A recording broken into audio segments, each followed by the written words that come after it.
You have the Georgia Center for Opportunity. Yes. And the Ambassadors Program is under that umbrella. It is. What happens is Georgia Center for Opportunity, one of the things that we do, we actually have three businesses. We have research and development, we have education and advocacy, and then we have delivery. Okay. And what the delivery arm does, it works to either strengthen existing organizations that are out there, or it helps starts and incubates organizations that need to be there. So from the ambassador perspective, we saw a need from a cradle to career in education perspective to be sure that kids have a consistent touch point almost from the time they're in elementary school all the way through college to they're in their first job. The Ambassadors was born to take care of that. It started with high school kids, and for the first time this year, we're actually creating junior ambassadors, which are the middle school kids. Okay. And we also already have what we call Ambassador 2.0, which is kids that have graduated from high school that are even in between college. Okay, because surprisingly, you have a large number of kids, a large number of males specifically, that will graduate from high school but not necessarily have a plan for the next thing. So that's what Ambassador 2.0 is. And then obviously we have the college ambassadors. Okay. And so once someone graduates from here and if they go directly to college, a lot of them will start local chapters of Breakthrough Ambassadors with other college ambassadors that are there. So we are truly looking to have a cradle to career solution for college and career prep, leadership, mentoring, and non-cognitive and cognitive development. Why did you start this? You know, I didn't. Here's the thing, it was really interesting. I was working at another nonprofit in the inner city, and a family came out of nowhere on Saturday and asked, could me and my family help you paint? And I said, sure. And when they came in, my kids, they were there, and they started talking about how great it was to just have fellowship with people to paint, and they wanted to kind of keep it going.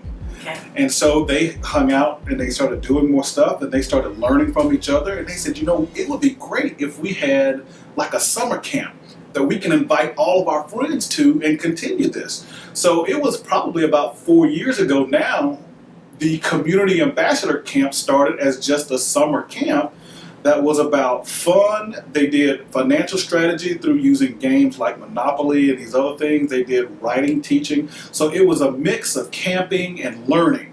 And so it started with 16 people 3 years ago, and they kept that camp going. When we moved up here, they had the camp again, my kids. But when they got into Norcross, they came and they moved from in town to come up here, people were asking, what is this ambassador thing that we hear about? Can we be a part of it? Well, when they introduced it to their colleagues, it went from 16 people to 100 kids. Mm-hmm. And so that's when Georgia Center for Opportunity stepped in and said, we actually need to create an organization and make this formal. Okay. And that's where it kind of stands right now. That's wonderful. Wonderful story. What's your vision the next 5 years? For the ambassadors, I see the ambassadors for over the next 5 years is to, one, to span from elementary school all the way through that first job. That's one. Two, we will have a following that is somewhat similar to Harry Potter, because our ambassadors are actually broken up into houses. There's a Phoenix house, there's an Arian house, there's a Hydra house, and there's a Pegasus house. Okay. What that does, it allows the kids to have a family within a family. Because we want the kids to come in to have a real peer-to-peer mentoring relationship. Okay. It's just not about being in another club. We want those families to go out and go bowling. We want them to go out and go to the movies. And they compete. Now, they compete for points. So they don't just compete for points for prizes. The way the ambassadors is set up is that they compete for points on things that's going to allow them to be more socially mobile when they graduate. So for example, if you complete a college interview, you get 5 points. You do a leadership activity in another club, that's 3 points. So in addition to them gathering points for themselves, they also get points for their houses.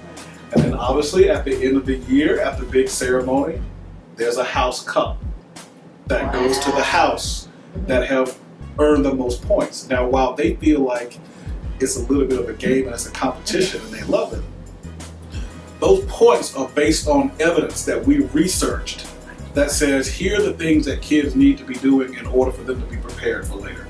And so in 5 years, I want those points to be so ingrained that we have just a manual of things that kids can do to get points. But while they're getting those points, they're also getting ready for the next phase. Right.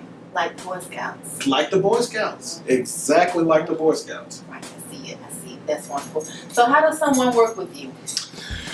Well, I say they can come to Georgia Center for Opportunity, or they can go and contact any of the ambassadors and they can find out how to get involved. A lot of the times, if you go to any fine arts department at the school, that's where you're going to see a nexus of ambassadors. Not all, but there's a pretty good number. We have quite a few fine arts kids that are also ambassadors. And so that will be the first way. Now, if they don't have a program and they want an ambassador program, they should definitely contact me at Georgia Center for Opportunity, and we can probably get them set up with one.